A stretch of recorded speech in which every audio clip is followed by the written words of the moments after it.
구체적으로 한계 효용 균등의 법칙 얘기했죠.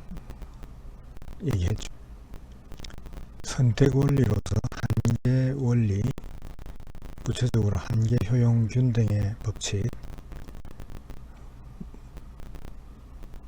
얘기했죠. 무차별 곡선 이론은 2학년으로 미루기로 했고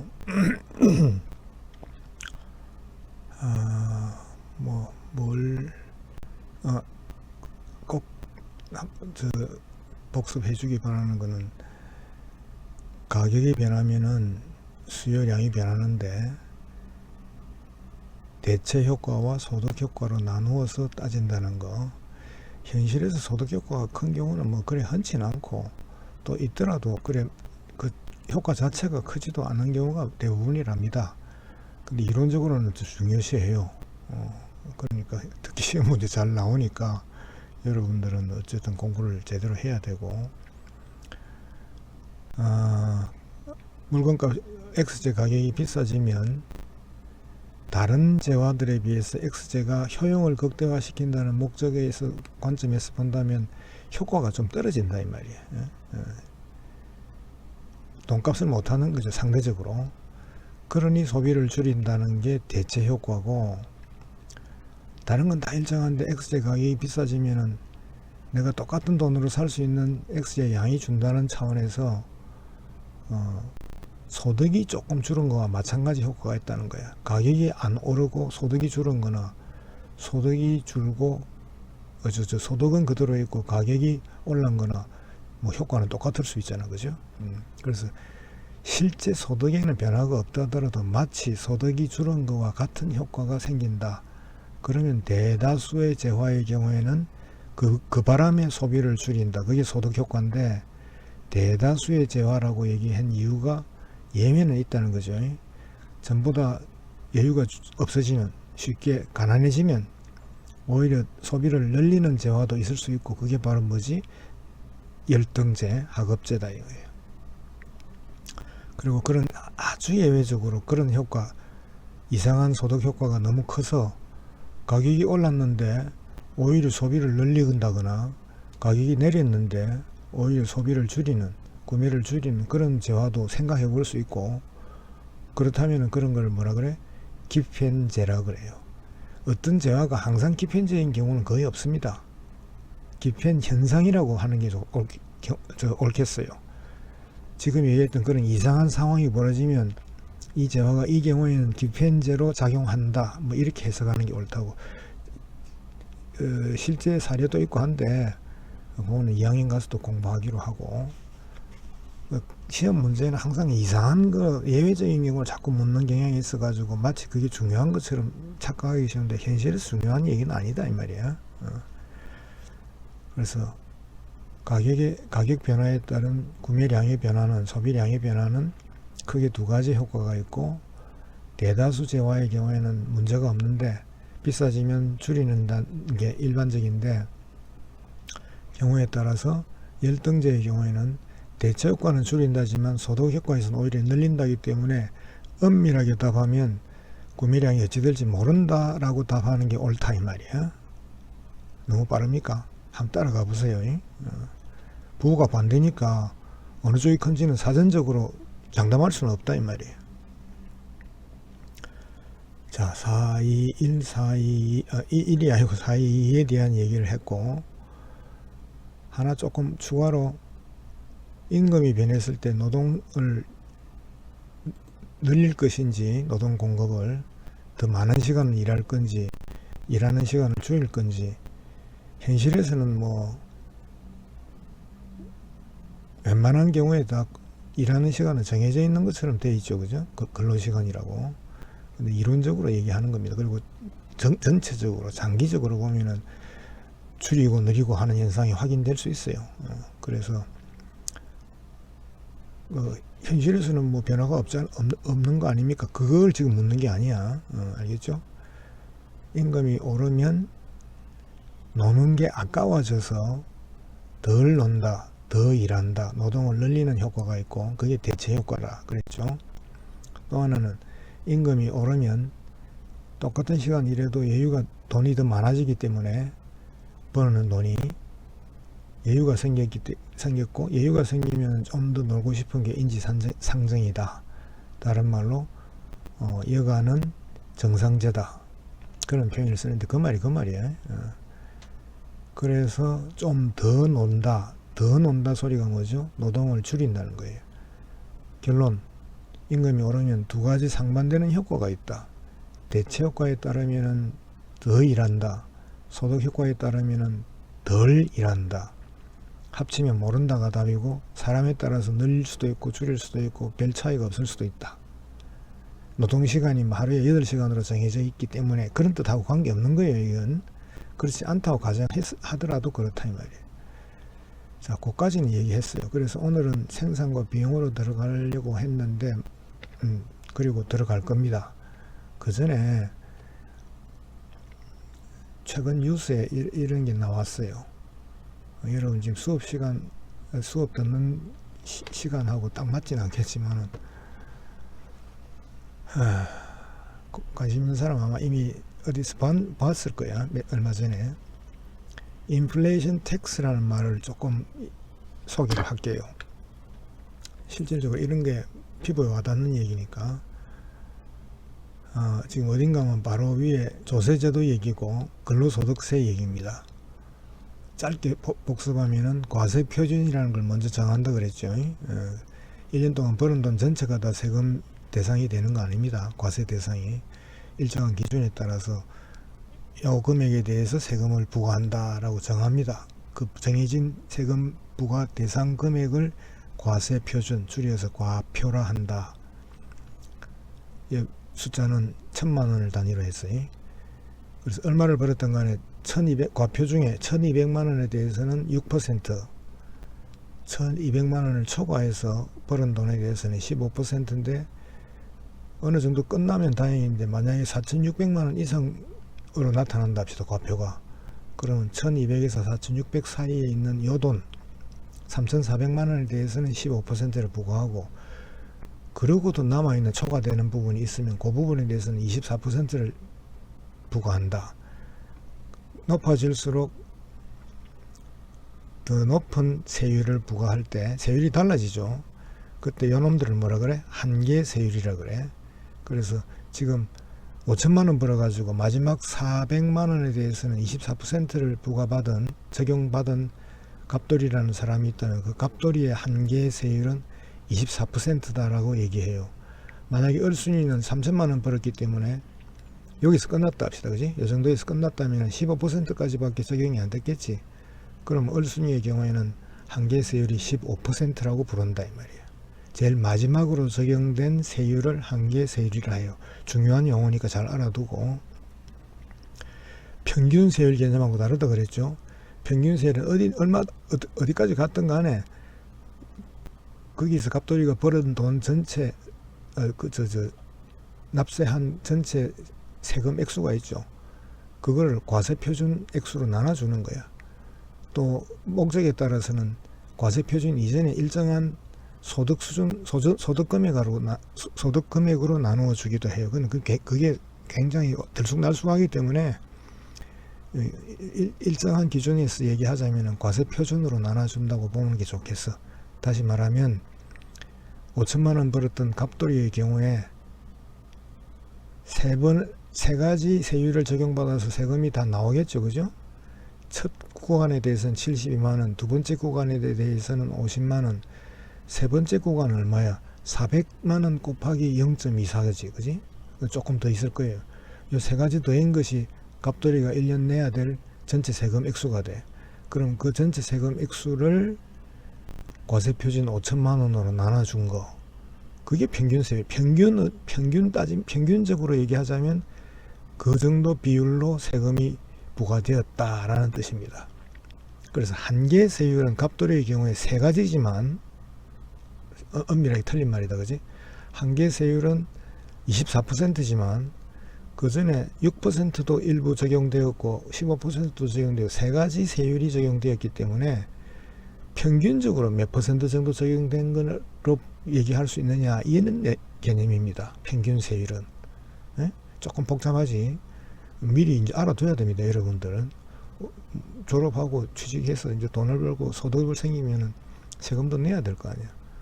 잘 알아야지 어떻게든 세금을 절약할 수 있을 거라고. 탈세하라 소리가 아니고 절세해야지. 할 수 있는 절세 안 하는 거 바보짓입니다. 농담 잠깐 할게요. 왜 안 낼 수 있는 세금은 안 내는 게 좋지? 그게 만약에 300만 원을 절약할 수 있어서 절세했다 합시다. 탈세가 아니고 불법이 아니고 자칫하면 낼 뻔했어. 다행히 안 냈어. 그 300만 원을 누가 더 잘 쓰겠어요? 여러분 자신이 더 잘 쓸 겁니다. 그거 쓰는 사람이 누구야? 내가 안 쓰면 공무원이나 그 공무원들을 쓰도록 만드는 사람들, 규칙을 정하는 사람이 누구지? 정치인들인데 내가 볼 때 평생 경험상 정치인이나 공무원들이 나보다 더 알뜰하게 잘 쓰는 거 같지가 않아. 필요하긴 하겠지만 세금은 내야 되지, 반드시 국민으로서. 그러나 필요 이상으로 낼 필요는 없다 이 말이에요. 내 생각입니다. 자, 얘기가 서론이 너무 길어져 버렸는데 이 말이에요. 너무 복잡하지, 그지? 간단하게 합시다. 가상적인 예입니다. 과세 표준을 정한 다음 과세 표준 중에서 3천만 원 이하에 해당하는 부분에 대해서는 10%를 내고 초과되는 부분 있으면은 그 초과되는 부분에 대해서는 20%를 낸다라는 단순한 세율 구조를 가진 나라를 생각합시다. 계산을 편하게 하기 위해서 그런 거니까. 뭐 8천만 원 과세 표준이 되는 고소득자라면은 8천만 원 중에 첫 3천만 원은 10%, 나머지 5천만 원에 대해서는 20%를 내라 이 소리예요. 그런데 갑돌이를 생각합시다. 4천만 원이래요. 과세 표준이, 세금 내야 될 금액이, 소득이, 세금이 부과돼야 될 소득이. 계산합니다. 세금 T, Y는 소득이고, 첫 3천만 원에 대해서 10% 0.1, 남은 1,000만 원에 대해서 0.2, 20% 더하면 500만 원 똑 떨어지죠. 그래서 갑돌이는 원래 500만 원 세금을 1년에 냈습니다. 문제는 뭐냐? 인플레이션이 발생했어요. 근데 현실은 조금 복잡하겠지만, 안 그렇겠지만은 단순하게 하기 위해서 모든 놈들이 똑같이 10% 비싸졌다 합시다. 당연히 내 소득도 10% 커졌어요. 생활비가 똑같이 10% 증가하는데 다른 재화나 용역의 가격이 10% 상승해서 내 소득이 10% 올랐다고 즐거워할 거 하나도 없죠. 왜? 다른 놈들이 다 10% 비싸게 사야 되는데 내 소득도 10% 올랐다면 달라질 게 아무것도 없어. 물량적으로는. 맞죠? 실질적으로는. 그래서 명목 소득은 10% 올랐을지 몰라도 실질 소득은 0% 증가했어요. 달라진 게 없다 이 말이에요. 살 수 있는 물건의 재화와 용역의 양은 똑같을 거다 이 말이에요. 그걸 이해해야 돼. 너무나 간단한데 또 학생들 중에는 또 기발한 생각을 하는 사람이 있어가지고 어려우면은 옆에 사람하고 한번 얘기해 보세요. 그래서 소득이 4천이던 게 4,400 10% 증가했다 이 말이에요. 됐어요? 이래 되면 내가 내는 세금은 어찌 되느냐 이 말이에요. 아주 상식적으로 생각해 보면은 원래 세금이 500만 원이었으니까 세금도 550만 원으로 10% 올라가는 게 맞지. 그렇다면 별 문제 없어. 그렇게만 하다면 지금 내가 이 얘기의 주제를 끄집어내지도 않았을 거야. 어떤 문제가 생기는가 보세요. 제일 간단한 경우입니다. 내 소득이 4,400이 됐잖아. 첫 3천만 원은 그대로 있어. 그지? 0.1 곱한다는 거 똑같습니다. 추가되는 게 1000이 아니고 1,400이 되죠. 1,400이 되면 20% 곱하면은 얼마야? 280만 원 됩니다. 그래서 두 개 더하면 580만 원이 돼요. 550이 아니고 580이 된다 이 말이에요. 물가도 10%, 내 소득도 10% 올랐는데 세금만 뭐예요? 16% 오르잖아. 더 내는 거예요. 달라진 거 아무것도 없는데 내가 더 부자 된 것도 없고 한데. 이래서 정부가 인플레이션을 통해서 세금을 더 뜯어가는 거예요. 잘만 써주면 좋은데 하는 꼬라지들 보면 정말 기가 차게 돈을 쓰고 있잖아요. 내가 세금 내는 건 안 아까워. 근데 쓰는 꼴을 보면은 정말 속이 뒤집힐 때가 많아. 왜 그래? 자기 돈이 아니거든. 흥분하지 맙시다. 내가 또 역기를 샌다. 그런 개념을 인플레이션 텍스라고 그래요. 실제 세율에는 변화가 없는데도 결국 국민들로 하여금 세금을 더 내게 만드는, 인플레이션이 그렇게 만든다는 거야. 이유가 뭐죠? 과세 구조가, 소득세 구조가 누진적으로 되어 있다 이 말이지. 가면 갈수록 높은 세율이 적용되는데 인플레이션이 발생하면 실질 소득의 변화에 관계없이 명목적으로는 제일 높은 세율이 적용되는 구간에 속하는 금액이 커집니다. 앞에 보고 금액은 딱 정해져 있잖아. 그죠? 1200만원, 3400만원까지 정해져 있다고. 이 경우에 이게 400이던 게 한 1400으로 늘어날 수 있단 말이에요. 인플레이션 발생하면. 그럼 추가되는 부분은 몽땅 다 뭐예요? 제일 높은 한계 세율이 적용되기 때문에 평균 세율은 그만큼 높아지는 거라. 한계 세율, 평균 세율, 인플레이션 텍스 개념 세 가지를 복습하고 새로 배웠습니다. 알았지? 잘 확인하세요. 단순한 경우니까 어려울 거 없죠. 중학교, 초등학교도 모르겠다. 이 정도는 이해할 것 같아. 자, 넘어갑시다. 이제는 원래 가고 싶었던 곳 생산함수 쪽으로 갑시다. 생산과 비용이 사실은 좀 꽤 까다로운 주제인데 1학년 수업에서는 너무 깊이 들어가면 학생들이 질리니까 아주 기본 개념만 한 번 더 보고 1학기 때 조금 했으니까 복습하고 가도록 합시다. 생산이 뭔가? 재화와 용역을 만들어내는 거죠. 뭐를 생산으로 볼 건가? 이 철학적인 문제라서 여기까지 얘기는 생략합시다. 그냥 단순하게 생산 요소가 투입되어서 생산 과정을 거쳐서 생산물, 최종재 혹은 기계와 같은 중간재 형태로 생산물의 형태로 나오는 거, 기계적 과정이다, 그지? 공학적 과정이고, 그때 들어가는 투입물의 양과 결과적으로 나오는 생산물의 양의 관계, L 값과 K 값이 얼마씩 들어가면 Q 가 얼마로 나온다. 관계를 식으로 표시한 것이 생산 함수고,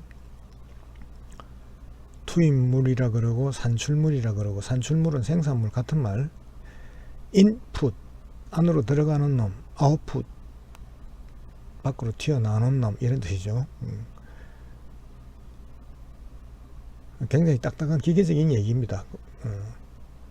자, 생산 요소에는 두 가지가 있다. 성격상 실제로 엄청나게 많은 생산 요소들이 투입되는 게 일반적이지만, 고정 요소, 변동 요소라는 것은 생산량, 산출물의 양과는 관계없이 산출을 시작하려면 일단 들어가야 되는 요소가 고정 요소고, 양이 고정되어 있다 소리입니다.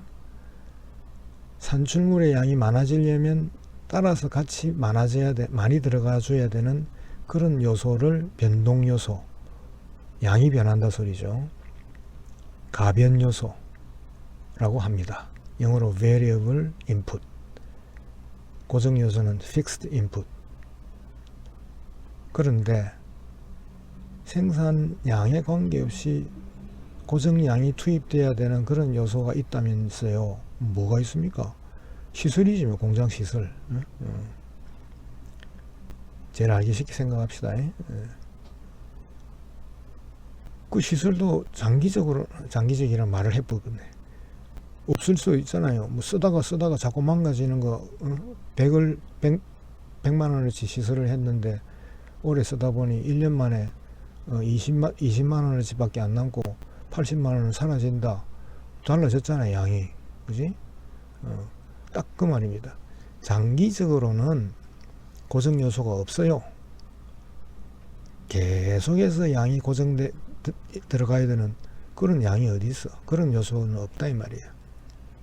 그러니 고정 요소와 변동 요소라는 것을 조금 말장난 같은데 추상적이지만 잘 따라오세요. 이번 기회에 확실히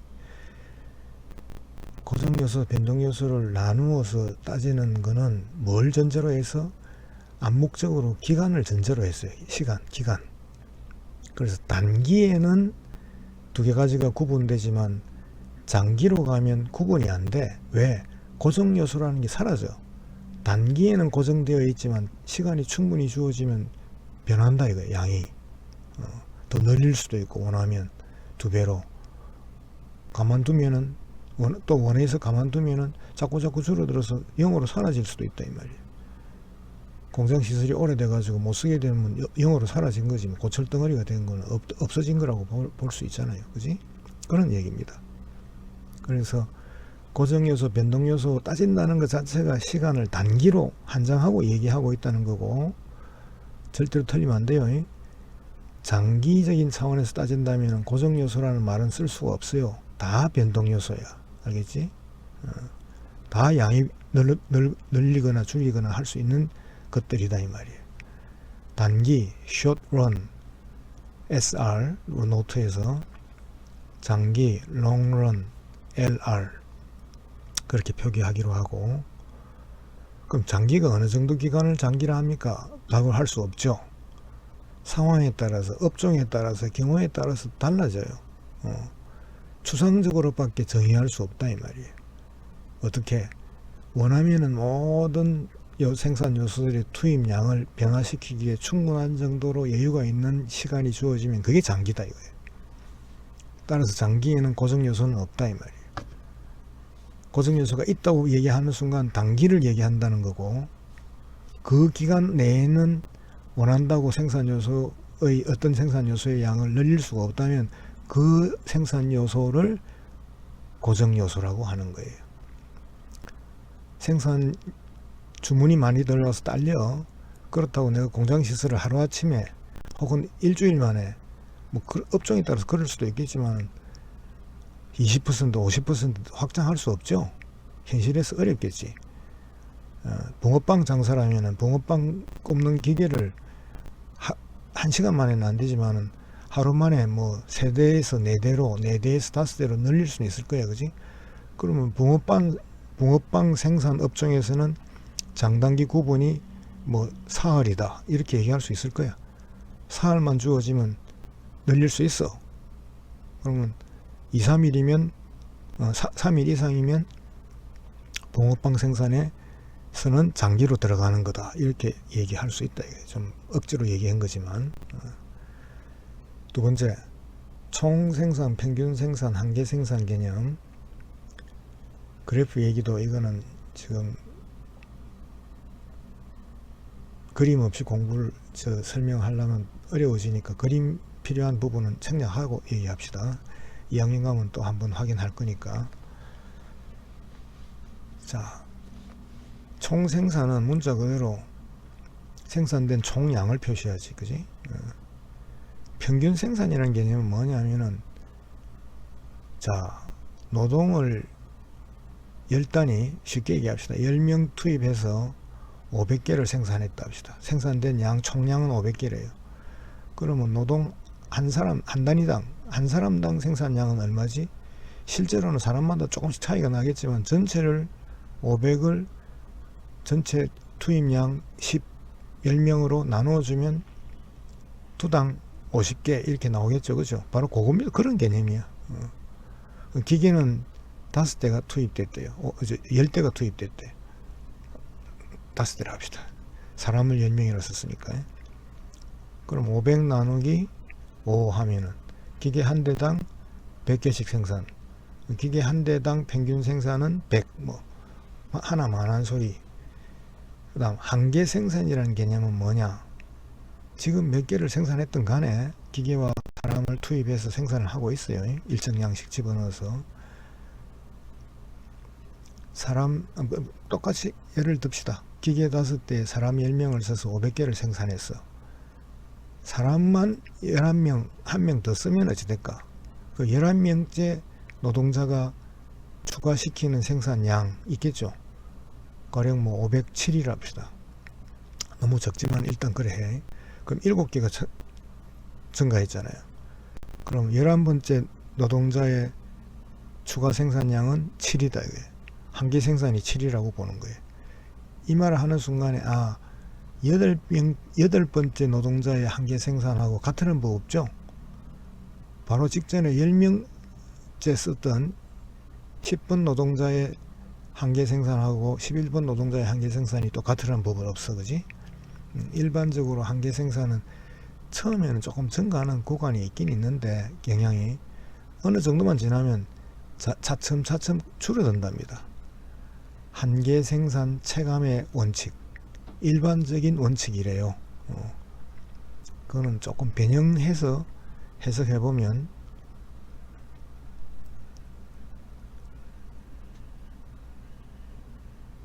무인도 바나나 나무 생각하면 될까?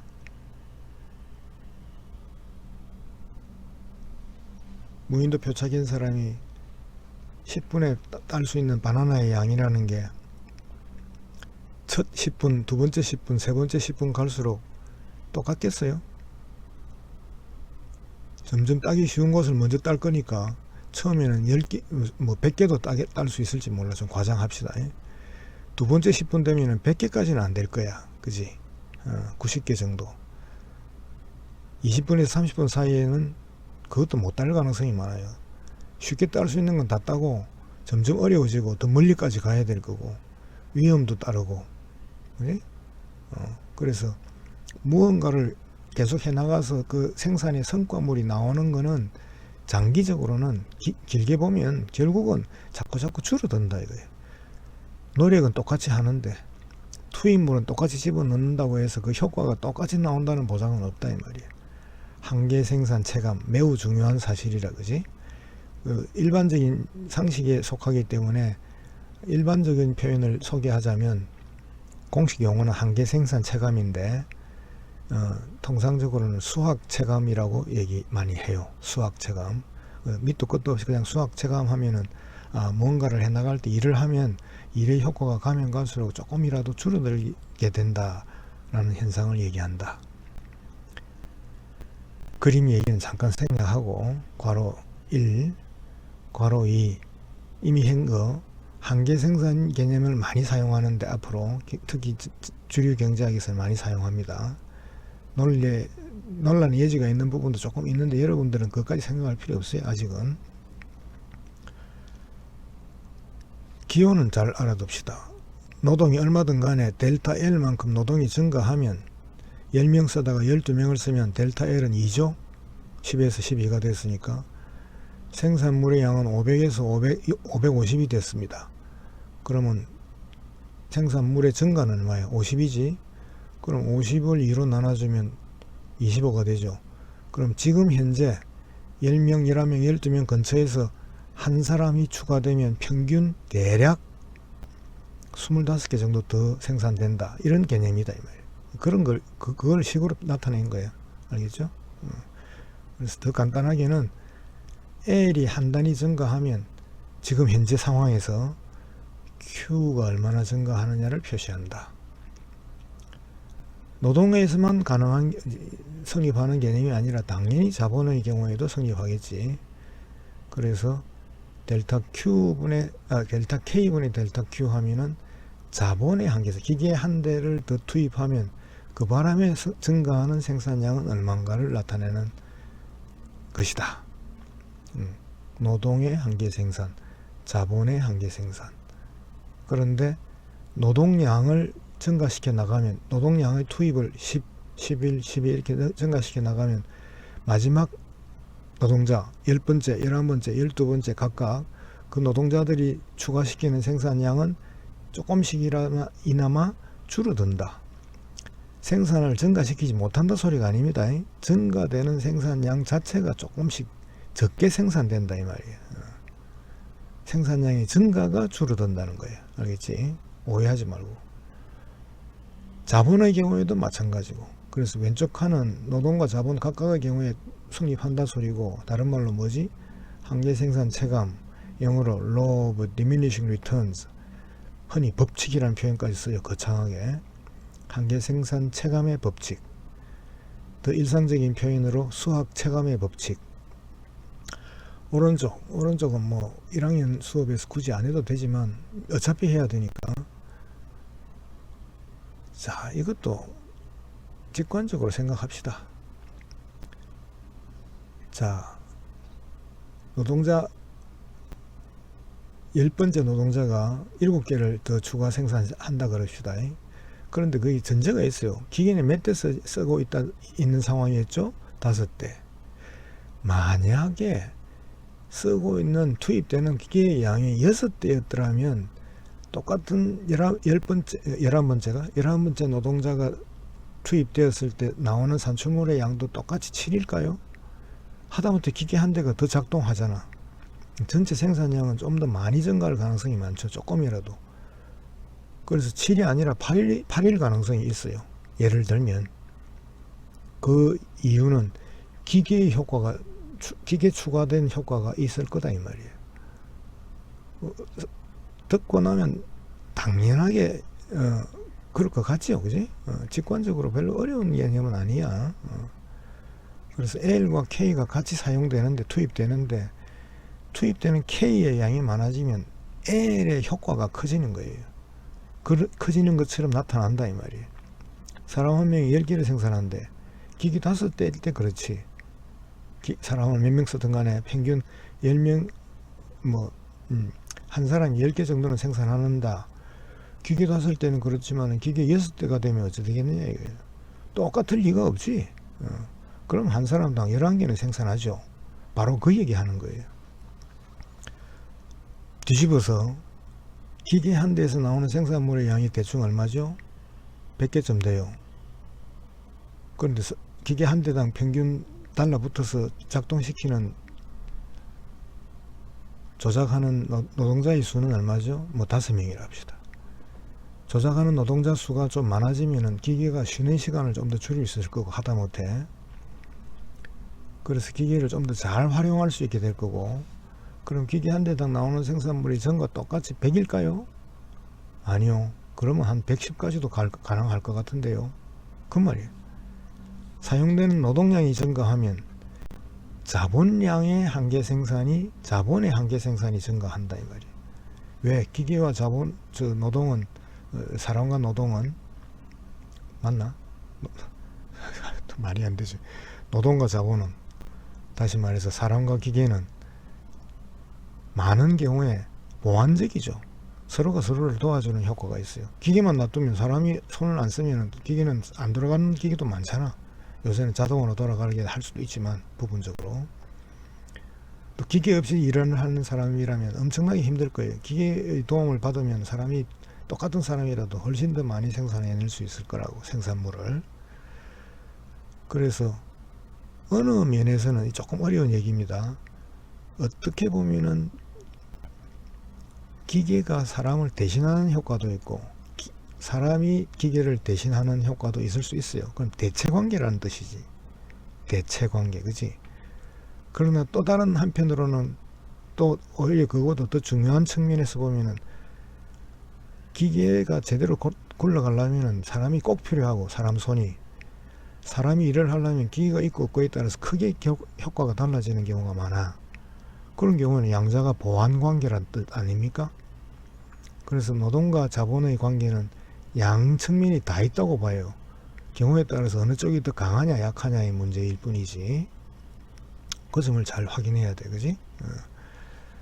그래서 표로 정리했는데 노동만 가지고 얘기하면은 노동만 그렇다는 건가 헷갈릴까봐 이 자본도 마찬가지라는 걸 얘기하려고 지금 밑에 줄을 쓴 거예요. 두 칸에 위에 줄만 잘 이해하면 밑에 거는 그대로 K로 바꾼 것밖에 없어. L 자리에.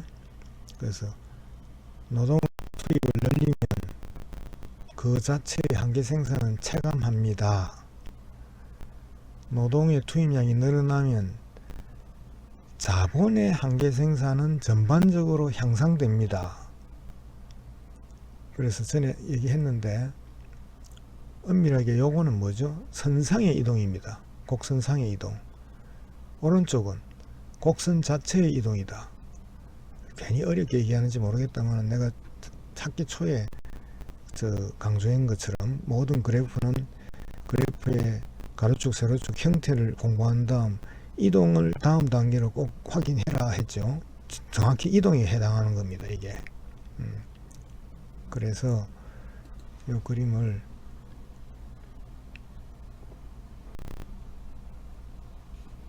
잠깐만요. 근데 요 점들이 선상에 있어야 됩니다. 그래서 요선은 뭐냐? 노동의 한계 생산 곡선 MPL, Marginal Product of Labor, 노동의 한계 생산. L이 증가하면 한계 생산은 자꾸 줄어든다. 곡선의 형태를 표시하는 거다. 한계 생산 체감, 수학 체감을 얘기하는 거죠. 요거하고 요거를 구별하라 이 말이야. 이거는 뭐냐? 노동량이 전보다 증가하면 기계들의 생산, 기계들에서 나오는 생산물의 양이 이렇고 이랬었는데 전반적으로 뭐예요? 이제는 이거 대신에 이만큼, 이거 대신에 이만큼, 이 경우에는 요만큼 나올 게 이만큼 더 나온다 이 말이에요. 그래서 지금 오른쪽 우측 이동처럼 표시했습니다만은 이 해석하기에는 이 점의 이동처럼 원래 소문자 K의 어떤 상태에 있었다면 저 기계를 뭐 7대 있어서 7번째 기계의 한계 생산은 뭐 100이었다 이거예요. 그럼 똑같이 7번째 기계의 한계 생산이 100이 아니라 120이 될 수도 있다 이 말이에요. 너무 많나? 110이라 합시다. 그 10만큼 증가한 건 뭐냐? 기계에는 변화가 없는데 기계를 작동시키는 일손이 더 풍부해져서 기계를 잘 사용한다 이 말이겠지. 그래서 오른쪽 갔다 소리나 상 위로 올라갔다 소리나 같은 말이야. 표시는 좌우로 내가 좀 통일했기 때문에 이렇게 표시했습니다만은 요 점의 위치로 이동하는 걸로 해석하자 이 말이에요. 바로 교차 생산성. 노동량이 투입량이 증가하자 자본의 한계 생산이 전반적으로 향상한다. A에서 A-점으로 이동하는 거와 선상의 이동,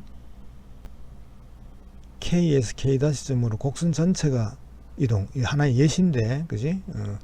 이게 이 점이었다면 1로 갔을 거고, 이 점이었다면 1로 갔을 거 아니야, 그지? 요거 두 개의 성격을 잘 확인하라. 1학기 때도 소개를 했습니다만 한 번 더 확인합니다. 그리고 지금 페이지가 왔으니까 나중에 어차피 해야 되는 건데 비용 관계, OA 비용, 그때 봅시다. 요것도 뭐 물론 1학기 때 했지만은 매우 기본적인 정보니까 사실이니까 하나의 예시고 요 표를 잘 이해를 하기 바래요. 일단 가봅시다.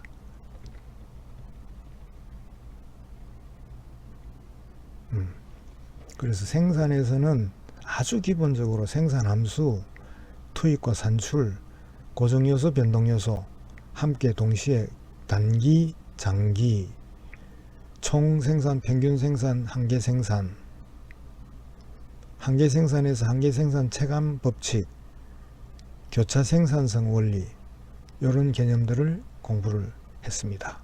그지? 뭐 TP, Total Product, AP, Average Product, MP, Marginal Product에서 온 표현이다. 뭐 이런 거 안 해도 되겠죠. 전체 생산량을 L, 전체 투입량으로 나눠준 거고, 뭐 이 아주 기본적인 거니까 됐고, 이제 비용으로 바로 가서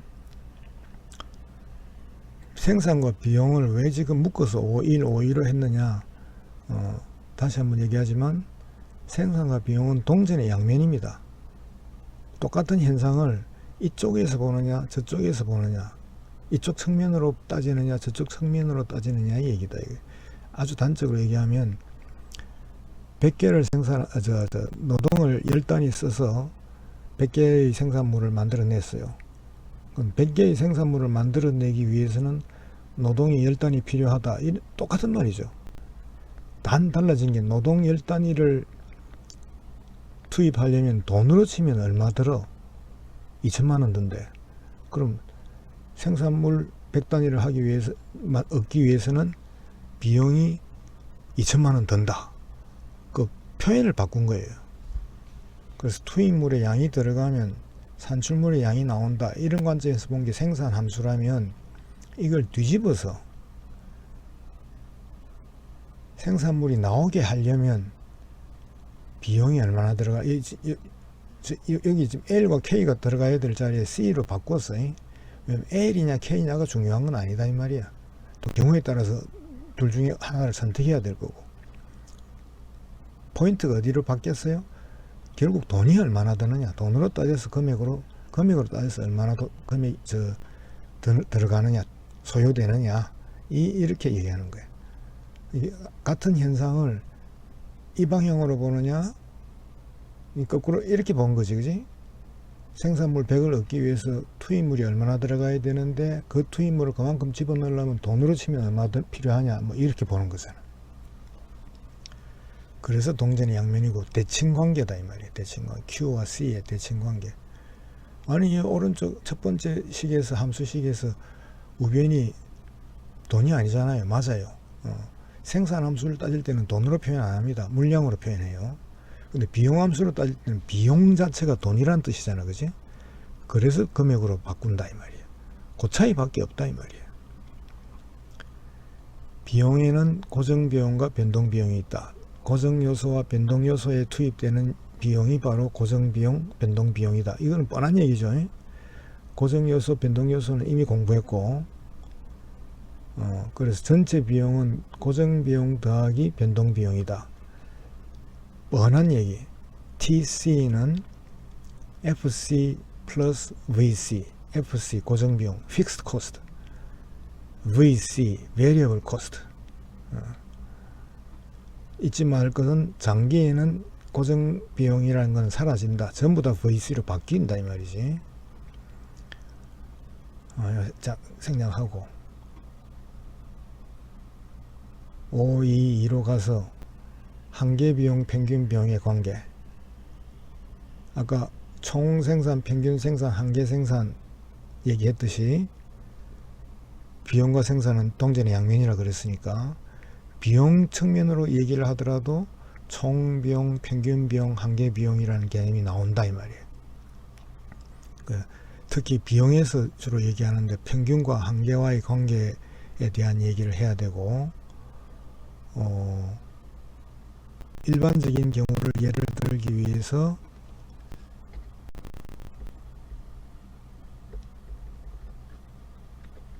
아까 이거 자, 예를 듭니다. 생산량이 Q고 1, 2, 3, 4 이게 일종의 계획표예요. 알겠지? 이럴 거다 이 말이에요. 이렇게 생산량이 늘어가면 고정 비용이 얼마나 들어? 이 경우에 50이 든다 합시다. 생산을 시작하려면 무조건 50만큼 시설을 하고 시작해야 된다 이런 뜻이겠죠. 그래서 양에 따라서 산출물의 양에 따라서 안 변해. 똑같이 50으로 불변이다. 고정되어 있다. 그래서 고정비용이야. 한계비용은 뭐냐? 재료비, 인건비 같은 거겠죠. 첫 번째 생산하려면 10이 들어. 한 개를 생산하려면. 두 개째 생산하려면 똑같이 10이 더 추가로 드는 게 아니라 11이 들어. 알겠죠? 좀 과장된 겁니다. 숫자적인 관계만 표시하려고 내가 좀 과장해서 표시했다는 거 잊지 마세요. 세 번째는 12. 자, 생산량이 추가됨에 따라서 계속 추가로 들어가는 금액이 처음에는 10이다가 두 번째는 0에다가 10이 되고 10에서 12 두 번째 생산하려면 11이 더 들어가고 이 말이지. 10이 11이 된 게 아닙니다. 첫 단위는 10만큼 들어가는데 두 번째 단위는 11만큼 들어간다 소리야. 그럼 두 단위를 생산하는데 들어가는 MC 다 합하면 얼마야? 21이 들어갔다 소리야. 그걸 바로 뭐라 그래? 고정비용, 변동비용이라 그래. 양에 따라서 달라지는 부분이다. variable이라는 말이 Q 값에 따라서 달라진다. 이 값도. Q 값이 변해도 안 달라지는 거는 FC 고정됐다. 50으로 고정되어 있잖아. 그지? 그거. 그러면 눈치 빠른 친구는 바로 알았을 거예요. VC가 뭐죠? 단순한 경우에 한계비용을 그때까지 더한 거야. 10, 11, 20, 12 더하면 33. 거기다가 13을 또 더하면 46, 거기다가 14를 더하면 60 이래 되는 것이. 잊지 마세요. 변동비용이라는 것은 지금 어디 와 있느냐, 그 지점에서 그 생산량 수준에서의 까지의 한계 비용을 다 더한 거다 이 말이에요. 한계 비용 하나하나 추가로 돈이 얼마나 들어가는가 하는데 5개를 했으면 1, 2, 3, 4, 5까지 추가로 들어간 비용을 다 더하면 변동비용이 된다 이 말이죠. 이 관계 자명한 건데 확실히 하고 넘어가야 돼. 총 비용은 뭐 이미 배웠잖아. FC와 VC를 더한 거지. 둘째 뭐 이걸 뭐라 그럴까요? 열. 넷째 열 더하면 다섯 번째 열이 나와. 확인하면 금방 되고, 평균 비용은 전체 비용을 첫째 열 숫자 산출물의 양으로 나눠주면 돼. 됐죠? 그래서 60 나누기 1, 35.5 나누기 2, 아니 60 나누기 1, 71 나누기 2, 83 나누기 3 해서 쓴 것이 요거다. AFC는 고정 비용만을 Q로 나눠준 거고, 따라서 50, 반, 25, 3분의 1, 16.7 이런 식으로 계속 줄어듭니다. 조금씩. 처음에는 뚝 떨어지지만 그 다음부터는 점점 완만하게 줄어들기 시작하죠. AVC는 뭐 당연하지. VC를 Q로 나눠준 거, 넷째 열을 첫째 열로 나눠준 거, 10, 10.5, 11 뭐 이런 식이죠. 조금씩 증가합니다. 그죠? 일반적으로 이럴 거다. 이 정도의 차이는 있을지 몰라도 관계식 다시 한번 확인하고, 오늘은 이제 끝낼 건데 요거 중요합니다. MC는 계속 증가하지만 AC는 어때요? 감소하죠. 이까지는 갈수록 완만하게 감소하다가 완만하게나마 증가하기 시작합니다. 그림으로 그리면 60에서 출발해서 19.5가 바닥 칠 때까지 내려가다가 그 다음부터 서서히 올라가기 시작한다 이 말이에요. 이른바 U자형 평균 비용선이고, 왜 이게 처음엔 줄다가 여기서부터 늘어나기 시작하느냐, 계속 줄어드는 힘이 하나 있고, 두 개를 더한 건데 앞에 거는 계속 줄어들고 뒤에 거는 계속 늘어나요. 근데 이 부분에서는 앞에 힘이 더 강해. 그래서 전체의 크기도 줄어들어. 근데 Q 이퀄 10 되는 지점에서부터는 뒤에 힘이 줄어드는 앞에 힘보다도 늘어나는 뒤에 힘이 더 강해져서 조금씩이나마 증가하기 시작하는 거예요. 움직임이 반대라는 상충된 반대지, 반대. 그게 합쳐져서 나타나는 거기 때문에 처음엔 내려가다가 바닥을 치고 나서부터는 올라가기 시작한다. 그리고 눈치챘겠지만은 M시선을 끄다, 자, AC가 이래 그려지면 19.5 근처에서 제일 최저가 되는데, 그 근처에서 MC가 통과해서 올라갑니다. 그지? 다시 말하면 10까지를 잘 보면 MC가 AC보다 밑에 있잖아. 그지? 그러다가 딱 19.5 되는 Q 이퀄 10 위치를 지나고 나서부터는 어째요? 20이 19.5보다, 21이 19.7보다, 22가 19.8보다 더 크죠? 그래서 AC가 내려갈 때는 MC가 AC보다 밑에 있고, 올라가기 시작하면서부터는 MC가 AC를 뚫고 올라가서 위로 올라간다 이 말이에요. 요 관계식 잘 기억하고 다음 시간에 여기서부터 다시 시작합시다. 수고했습니다.